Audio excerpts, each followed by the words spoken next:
అందరికీ నమస్కారం అండి. చాలా రోజులు అవుతుందండి మేము పెసలు తీసుకోక. పెసలు ఇప్పుడు వచ్చాయి. కోతుల వల్ల అసలు ఏ పంటలు వేయలేదు. ఇప్పుడు పెసలు వేసాము. ఈ పెసలు మా సార్ తీసుకొచ్చాడు, మా ఊరి నిండా వేశారు. అందరు కాపలా ఉండి పండించారు నాటు పెసలు. బయట నుంచి తీసుకొచ్చి మనం వాడుతున్నాము, కానీ అవి ఒక నెల రోజులు కాకముందే అవి పెసలు పురుగు పడుతుంది. అవి తినాలంటే మనసు అంగీకరించట్లేదు.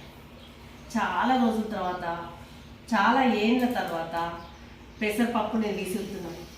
విసిరిన పెసరపప్పు బాగా ఎండపెట్టి చెల్లి దాచుకుంటే చాలా రోజులు ఉంటుంది. విసిరాను.